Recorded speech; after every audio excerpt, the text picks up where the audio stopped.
Welcome guys, and thanks for being here with me again this week. In this lesson we're going to learn a chord melody for the jazz standard Beautiful Love. This will be a nice short and sweet one that you can learn in a weekend. This is played in D minor, and the chord progression is kind of interesting. It's mostly constructed out of 2 5s, so we'll explore that a little bit as we learn this piece. So the first thing we play is this little pickup melody, and we land in the 2 chord in the key of D minor.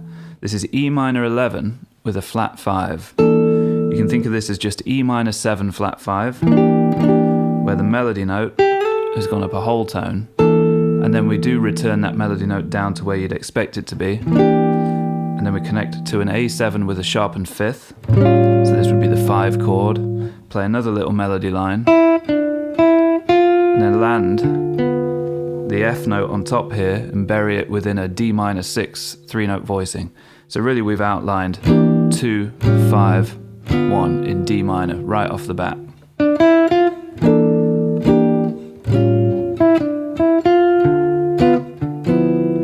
I like to pivot there and just fill in the gap with this little colourful chord, a D minor 6 9. Great sounding chord. It's one of those really dark gypsy jazz flavoured sounds.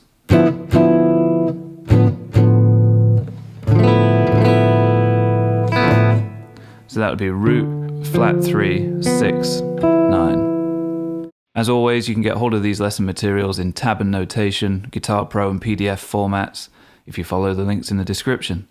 I'll also include a basic chord chart for this so you can see how we've arrived at our choices. Yeah, so do grab that if you fancy holding onto this piece for the rest of your life. Then we play another melodic run. This one starts on the 6th fret of the B string. We land on a G minor 11, one of my favourite minor chords, the minor 11th.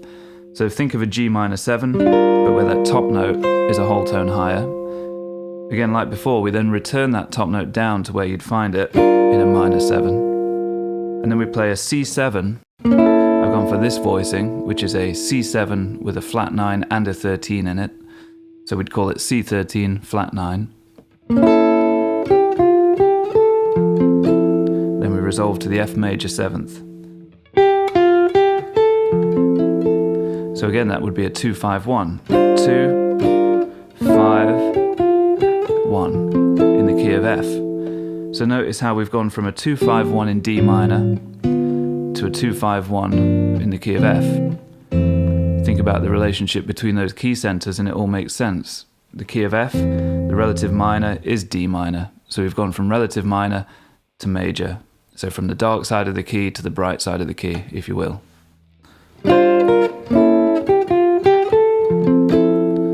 Now we go to an A7, because we're thinking about trying to get back to the D minor, A7 being the 5 of that. Now I've gone for this really nice voicing first of all. A7 with a sus4. I'm hitting the open A string, and then I'm really just thinking about this A7 voicing on the top 4 strings, which would be flat 7, 3rd, 5th and root. I'm taking that 3rd a semitone higher to give that suspended sound, and then I'm going to return that suspension down to the 3rd while I add the 9 on top. And then we're going to escape to this A7 flat 9, which is a diminished voicing on the top 4 strings, flat 9, 5th, flat 7 and 3rd, and then resolve to D minor 9 before returning that top note down a whole tone to the root and then playing the B string.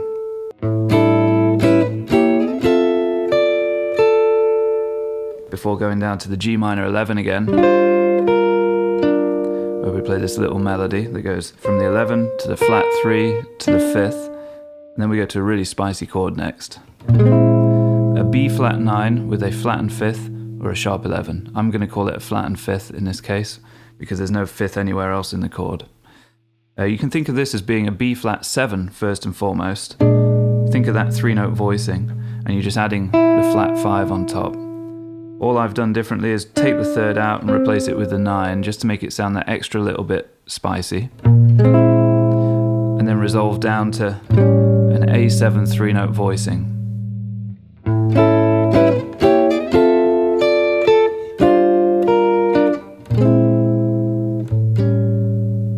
Then we play a little 3-note melody starting on the 5th fret of the B string. Connect it to an F major 7 on the top 4 strings. 3rd fret of the B string, and then we're going to play another one of those spicy chords. This time we are going to go with the basic dominant 7th 3-note voicing with the flattened 5th on top. So this would be G7 flat 5, or again sharp 11 you can call it if you like.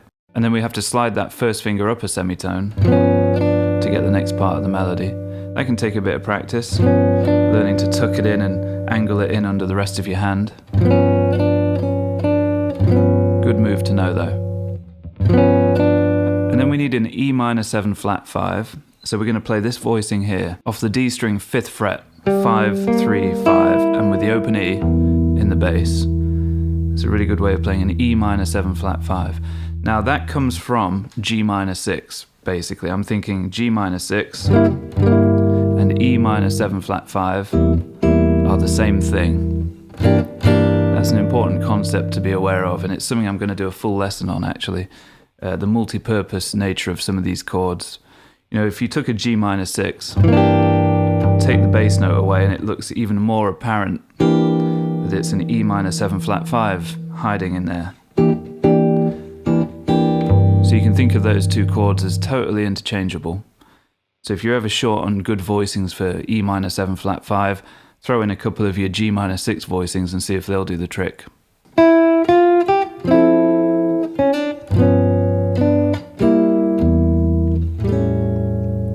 And then I've gone for this A7 afterwards, root, the flat 7, the root and the 3rd.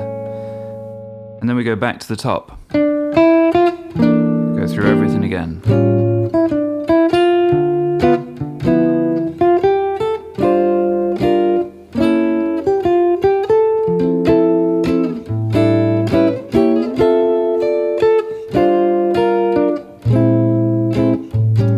The second ending comes in here, and it differs from the first ending in this way. We still play this little 3-note run up to the F major 7th, but then we play a B9, where the top note should be the B string 2nd fret, and then slide that finger along to the 3rd fret, bringing in the sharp 9. And then we're after this voicing. This is a B flat 9, and I tend to actually just play this portion of the shape, to be fair. It looks like a D minor 7 flat 5. Again, this goes back to that multifaceted angle on these chords, the fact that they can be so many different things. B flat 9, A9, keep that part of the shape intact, but lose the A string, move it down 2 frets, you've resolved everything back to the D minor, just a basic triad. Pretty useful. You could play that whole last run on just those 3 strings. Or you can bring the A string in on those first 2 runs,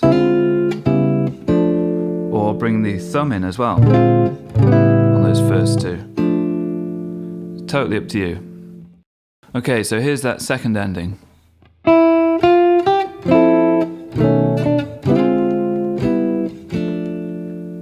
So do check out my Patreon if you'd like some really in-depth lessons. There's a lot of theory stuff on there to dig into, as well as pieces like this. Or drop me an email if you'd like to book some private one-to-one Zoom lessons where we can go into some real depth on these topics. I have very limited availability at the moment, but do drop me an email and we'll see what we can do. I'm sure I can squeeze you in somewhere. So my tone on this, I'm using my 53 ES125 with the original P90 pickup. Got everything rolled all the way up, and I'm plugged into a Lazy J20 Tweed type of amp. It's like a 5E3 kind of circuit, like the Tweed Deluxe. I'm using a little bit of reverb from the Strymon Flint pedal, and these strings are 12 gauge Tomastic flat wounds. I'm using a fairly hefty 2mm pick from Honey Picks. I think he calls this his smoker pick. It's a really nice one. It's got 3 playable corners and nice little triangular shape. Feels really good in the hand. I get a lot of questions about my archtop tone, and what it really boils down to is the blending of 2 things. So the amp is going through the Universal Audio aux box, which is like a direct thing that comes into the sound card, gives me a direct signal from the amp. But I'm also getting the bleed from this mic. This is quite important. You know, if I turn this off, check it out. So here's just the amp.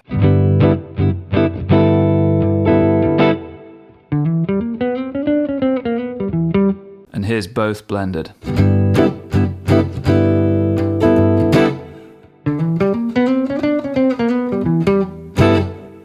As I'm sure you can hear, the bleed through into the vocal mic really does bring out more of the acoustic properties of this guitar, and it brings back some of that brightness and the liveliness in the tone. Whenever I'm recording this, even when it's not in a lesson type of scenario, I'll have a mic, usually a Neumann KM184 or something, a small diaphragm condenser is ideal.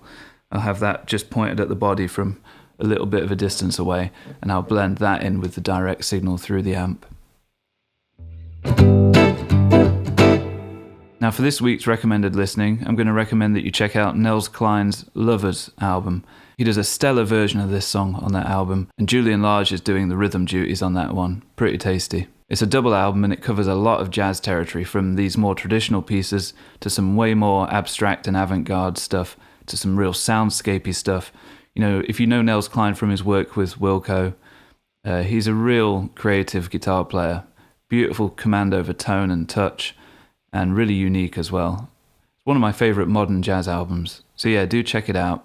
And a big shout out to my Patreon crew. You guys are absolutely amazing. The community over there is growing really fast and it's vibrant. Everyone gets along really well. And you're giving me so many good ideas for lessons, and you're keeping me on my toes too. So I really appreciate your support. Thank you. Okay guys, I think you know the drill by now. If you can like and subscribe and comment down below, it makes a huge difference to my channel. It really helps things to grow, and I really do appreciate the support. Right, so I hope you've enjoyed that, and I'll see you guys next week for another lesson. Hopefully Louis will make another cameo at some point. It's hard to get these actors to do the job sometimes, isn't it? Very lazy. The ego gets out of control, you know, prima donnas. Anyway, I'll see you guys next week. Take care.